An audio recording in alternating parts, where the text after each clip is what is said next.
I saw a guy, he's an injector as well, a drug addict. He walked past me, he was asking people for money as he's walking past. He crossed the road and they got like a black rail fence and he's taking a pee there, like, yeah. And he stood there and he was stood there for like 10 minutes. And one of the people come past, he goes, "What's he doing over there?" I said, "Be honest, I think he's dead." He's like his arm just slipped between the grill and that's all that's holding him up. And he's just standing there. I said, "I think he's dead." So somebody should go and check on him, like, yeah. Well, I was on crutches, I couldn't even I could barely get off the floor. He died. He died. Yeah, overdose. Yeah. And he was like 22 years old.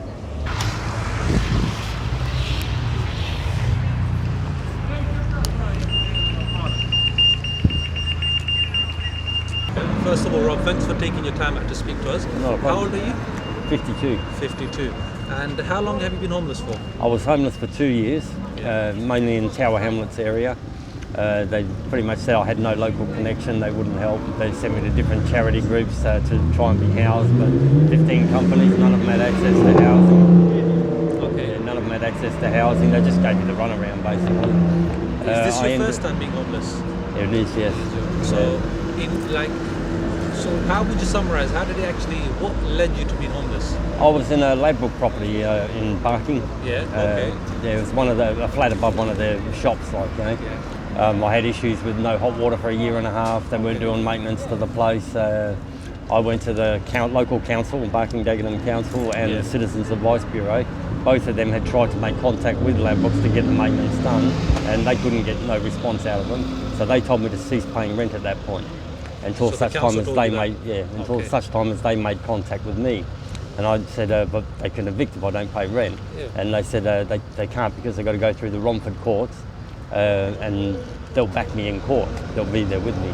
Now, all the maintenance orders that I put in to have the maintenance done was done from their shop with their own staff. It's logged in their own book. Okay. So all the calls were made from there by their own staff. So that logbook is evidence that I've made numerous attempts to get hot water fixed. I had 2 broken windows. My front door was kicked in 3 times. I had a large TV smashed in one corner. I've had other stuff stolen from there. Who was doing all this, do you think? Just other homeless people, I think, drug addicts and God knows what. I don't think people even realise there was a flat above Ladbrokes. Like, I'm the only flat there is there. All the other flats are right down the other end. As it turned out, they went through the Romford courts for eviction, but they never sent the mail for me to contest it. It went to the Ladbroke shop. It was, they never passed the mail on to me because the mail normally comes to my door, but it was never delivered to my door. I think they made sure that I didn't get that mail. They went through the court 3 times over a 6-month period that I didn't know about. I come home, I got up one morning, I made breakfast, I went down to Asda to buy some milk and stuff like that. I had stuff cooking on the cooker, and when I come back there was a new lock on the door. I thought they'd finally come and fix the lock at least. The window was still damaged, it hadn't been repaired, nothing else was repaired, but I thought the key, because I wasn't there, they would have left the key downstairs. When I went downstairs, they told me I'd been evicted. So they literally locked me out that flat. At that point I was in steel cap boots, a pair of shorts and a singlet. It was first 4 days of snow that we'd had, like, yeah, it was This is 2 years ago? 3 years ago now, 3 years, okay. Yeah. So I went back to the council, complained. They said, look, there's nothing we can do at the moment because you're in private rental, we can't house you, but you need to get it back to the Romford courts. But that was a drama because my wallet, everything was in there. I was literally with no money, no clothes, nothing. You know, I was wearing a singlet in snow. You know, it was mad, like, yeah. So in the end, where the broken window was, I ended up 2 days I was on the street in the snow, and I thought, yeah, screw this. I'll just push the window in, and yeah, because I actually blocked off with the board. Did you get your stuff back? I got some clothes, got my wallet and everything, but I had trouble getting it back into the courts because the council took Ladbroke support for the same property. I failed to comply with council orders, like, you know, to install a cooking facility. I had no stove the whole time I was there, and I was living there 4 years. And there was numerous other things that the council jumped on. So while that was going, I couldn't do nothing. Plus, I couldn't get the council to put me in a council place or anywhere temporary, like, you know. So I ended up going to Crisis. Dello Centre, Providence Road. Yeah. And Providence Road just messed me around for the first 6 months. I wasn't getting nowhere, so I went to Crisis. Crisis housed me when I first arrived in this country. So I figured they'd do something, you know. But they kept saying, oh, because you're already with Providence Road, you need to stay with them. Like, yeah, they've already done assessments and everything, and they're close to housing you. 2 years later, I'm still not housed. Wow. It was only when the virus started that They had no choice. They had. I was actually sitting at a Tesco begging for some money. Police come along and I said, look, you can buy me, throw me in jail, but I ain't moving. I said, I've had enough of this shit getting up moving every time you pricks come along. I said, throw me in jail, simple as that. At least I'll have a roof over my head 4 meals a day, you know. But I ain't moving. I said, otherwise you get on the Tower Hamlets, get onto Providence Road, you tell them to do something, or prices. So they rang Providence Row up again and asked them, can they come and do an assessment on me? When they told my name, they said, we've already assessed him, he's already listed with us, but there's nothing we can do for him at the moment. Like, and they said, look, there's a virus around, you're putting people in hotels, you need to get him in a hotel, or get him a bed and breakfast or something. So they put me in a bed and breakfast. I transferred from Tower Hamlets to Croydon to a hotel. From there, I found this place in Leyton here, so they got me off the street. But this place is just one room, £1,000 a month. Now the housing benefit cap is 850, so they take half my benefits, or 3/4 of my benefits, to cover the rent. So it still leaves me sitting there with a cup. So that makes sense now. And so you're still sleeping at that place, is it? I'm in a single room at the moment, How long have you been there now? Just over 6 months now. 6 months. But I'm trying to find a single flat, but the problem I've got now is with crisis, once they, because they paid the deposit and everything, for this place, they can't pay for another one. So now I've got to try and raise the money myself, but it's a little hard if you're Before you got this one-bedroom flat there, were you homeless before that? I was 2 years homeless, I was 6 months in the hotel. 2 years on the street, 6 months hotel, 6 months here. And Rob, how was your life like before you became homeless? Were you working? What were you doing? Yeah, in Australia I was a builder, I was an art teacher and Crown Hotel chef. Oh, you're originally from Australia? I was born in England but brought up in Australia. But I've done many other jobs, telecommunications and all sorts, 7 years ago. 7 years ago. And at the time that you became homeless, what was your situation at that point? I was the head chef at the Premier Inn in Barking. But because I had no hot water for a year and a half, it was put my job on the line. I can't, if you can't shower, I'm handling food. I can't wash my chef whites, can't do nothing. So by profession, you're a chef?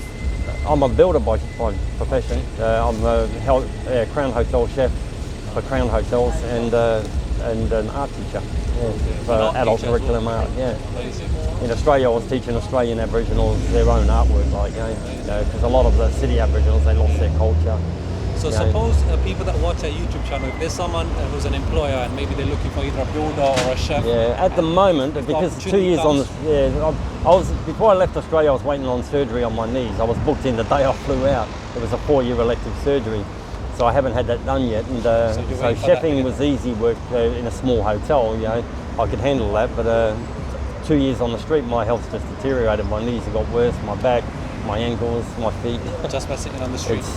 Well, living on the street, I was on 2 crutches when I finished on the street before I come here, I could hardly walk, I was, And Rob, the first day you actually had to sleep on the floor or in the streets in your life, the first time. Describe the first day to us, how was that?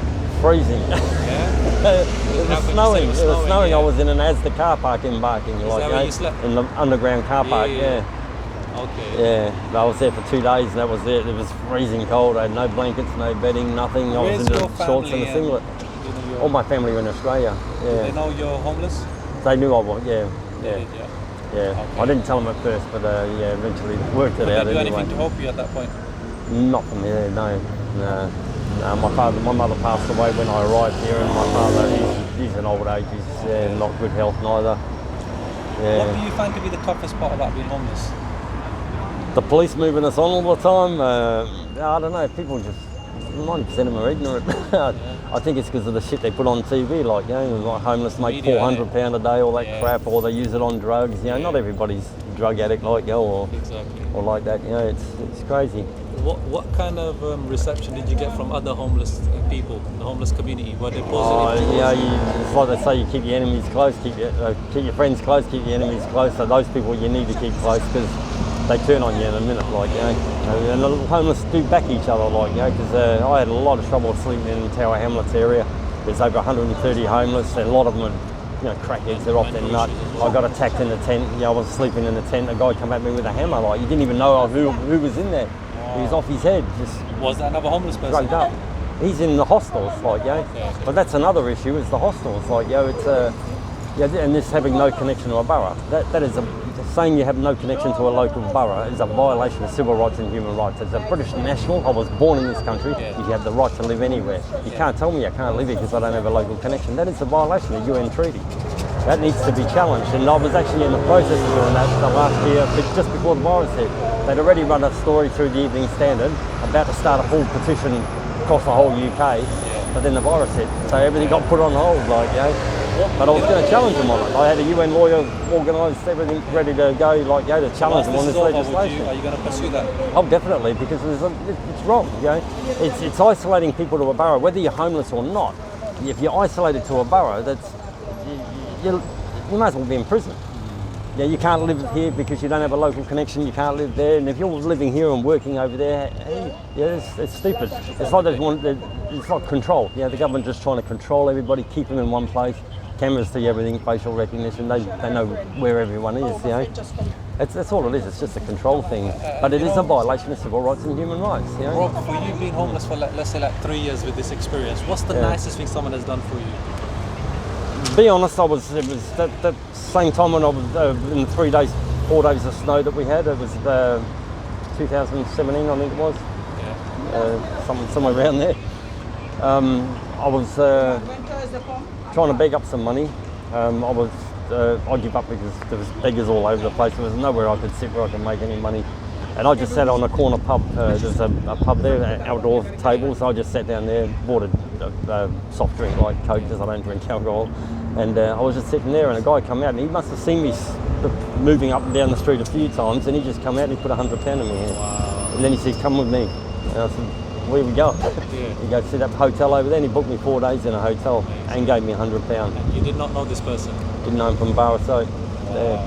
So there's nice people out there as well. And what did you find to be the meanest thing someone has done to you? Attacked me with a hammer. That's when you were in your tent? While I was in my tent asleep, yeah. Yeah, he was drugged off his head. He just come up and started whacking and swinging this hammer like there was people all over the place because Brick Lane's a busy place. He got me on the knee.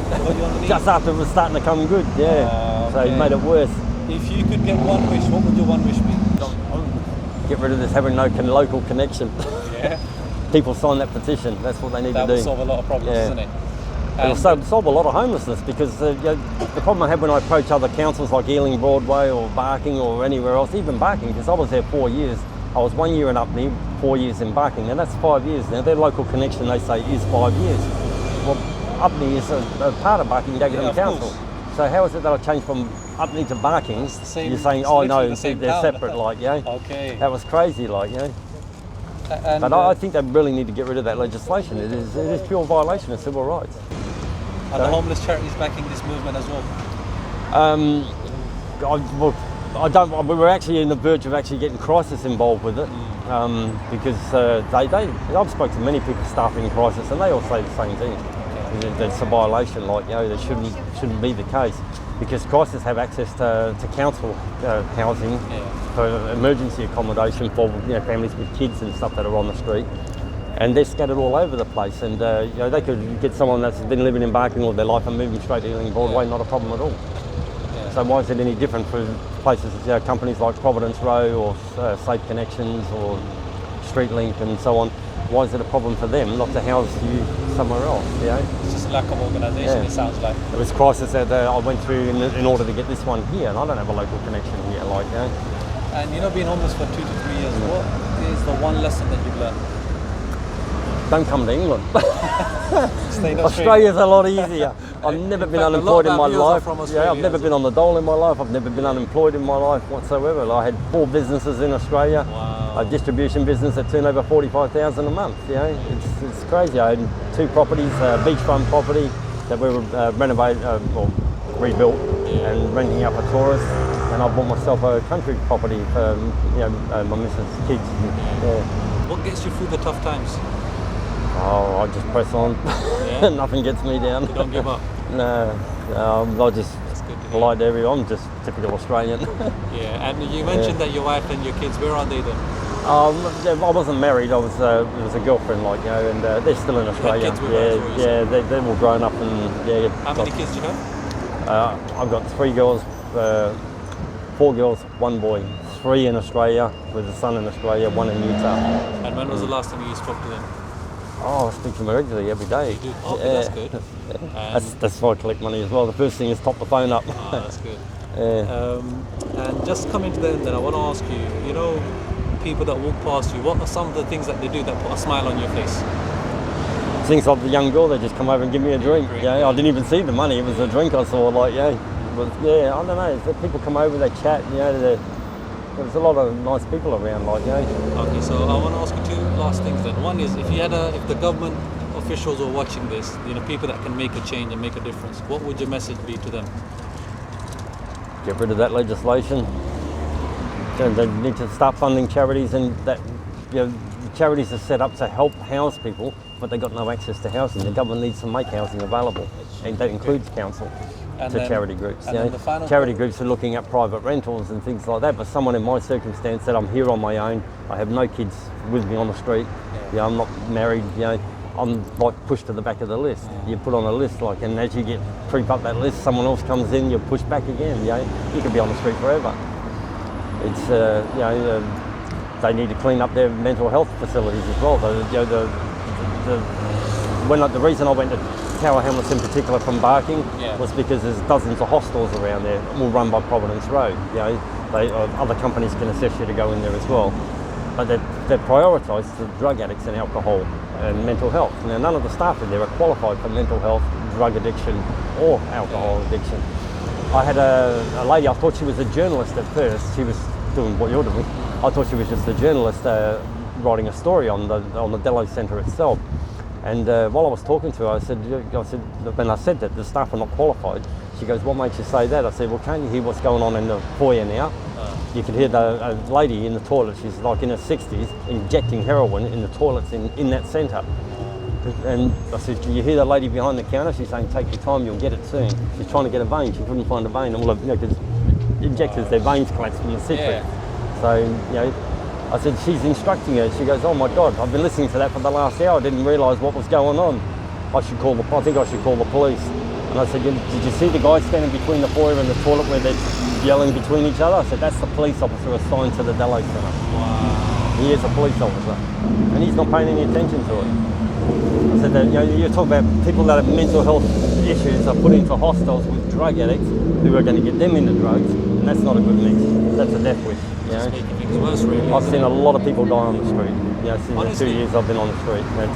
It's a shame because they're all young. They're in their 20s. You know, a 24-year-old girl in Barking. Drugs. A lot of them have mental health conditions. There's one girl over there that she's in her late 60s. She just passed away 2 weeks ago. She's injecting. Yeah. Even some of the people that we've interviewed, and we find out a few weeks after we interviewed them, you know, some of them overdose or anything like that. I saw a guy, I was sitting by Tesco on Commercial Road, and you got Spitalfields Markets across. Sorry. I saw a guy, he's an injector as well, a drug addict. He walked past me, he was asking people for money as he's walking past. He crossed the road and they got like a black rail fence, and he's taking a pee there, like, yeah. And he stood there, and he was stood there for like 10 minutes. And one of the people come past, he goes, "What's he doing over there?" I said, "Be honest, I think he's dead." He's like his arm just slipped between the grill, and that's all that's holding him up. And he's just standing there. I said, "I think he's dead. Somebody should go and check on him." Like, yeah. I was on crutches, I couldn't even I could barely get off the floor. He died. He died. Yeah, overdose. Yeah. And he was like 22 years old. It's all the young, like, I've seen so many youngsters just drop off. It's crazy. A lot of people that we interview, I would say about 90% maybe take drugs. But what do you think it is? What's causing all this? I think they just give up. Just give up. Because a lot of times they come on the take street. drugs once they come on the streets, isn't it? A lot of times.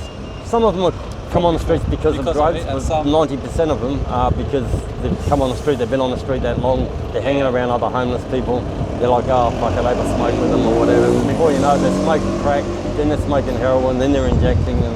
Do you get any dealers coming to you and offering you? I get dealers come past me every day. Serious? Yeah. And they target take my number. It's like, they target homeless, right? They do, yeah. So one last That's another thing they need to clean up. You know, in Australia, we got rid of all this issue. Like, Australia changed their laws. Any Class A drug is charged under the Willful Murder Act for dealers. So if you're caught dealing drugs, you're under the Willful Murder Act. You do 25 straight, no parole, no remission. Plus they got the Dangerous Offender Act, so they can hold you beyond that. Would you be looking to go back to Australia, or do you want to stay? No, I'll be staying here. Yeah. Okay. One last thing then, Rob. People that are going to watch this video, what's your message to humanity? What would you want the world to know? People should start paying more attention. Stop listening to the government's bullshit and start paying more attention to what's really going on. And I mean, this virus is a classic example. Like, this is not the first time this has come out of China. And this, given that the strains are different in every country that it hit, then it's not the same strain like Wuhan and then it's spread around the world. This is different strains everywhere. You can't tell me that's not a deliberate terrorist attack. And somebody's going to mention this. I'm pretty sure Australia's going to push that button. That's why they call for an inquiry. Before becoming homeless, people are blind to what's going on. It's true, and again, it's the media as well. A lot of times. How has your perception of homeless people changed now that you're homeless? Well, I've never looked down on homeless. I've worked with homeless all my life. So as an art teacher, I was teaching Australian Aboriginals that were homeless, drug addicts, all sorts.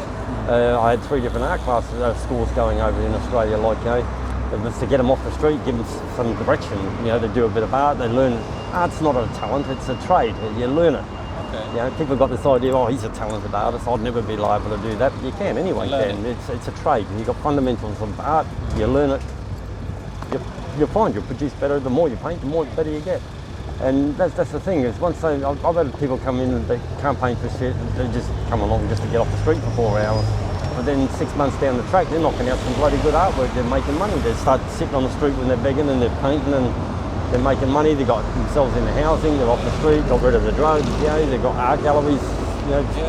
Making thousands of dollars. Our viewers, what they do, Rob, is they donate money to us a lot of times, and what we do with the money is we provide them something we call a care pack.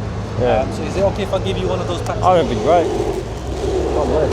So what we have in here, we've got a toothbrush, toothpaste, I've got plenty of that. underwear, wipes, and some socks as well. Socks I can do with. And we got some hot food as well.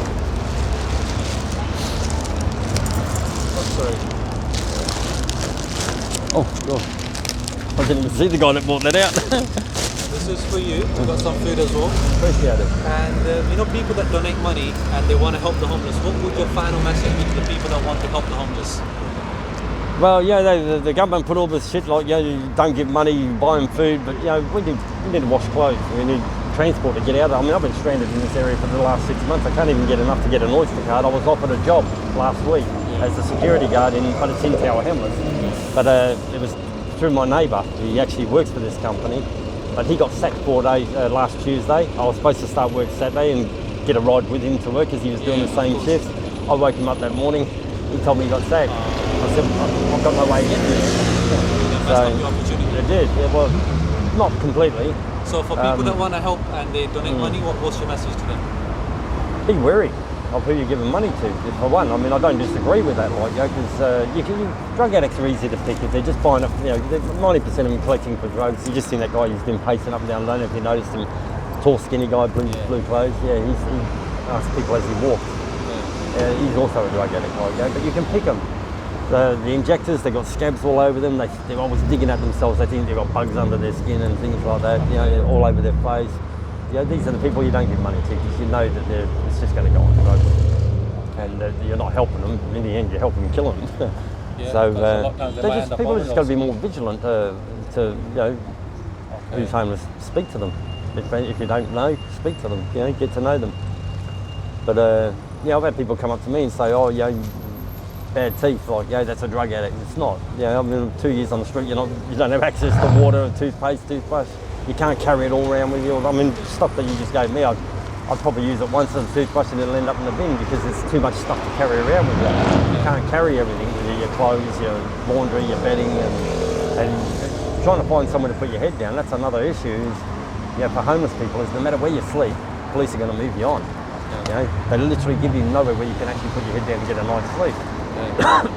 If you're in a tent and you leave that tent on, I've had 4 tents taken away by the local council. By the council? The council clean-up team just come and take it. I lost an Oyster card with £20 top up. That was I had an appointment for housing. They give me 4 houses to go and view, and these ones I didn't have to bid for. They just view which one I want, and it's mine. So that was when I was in Tower Hamlets. That was done through Romford, the probation office in Romford set that up. Now they told me,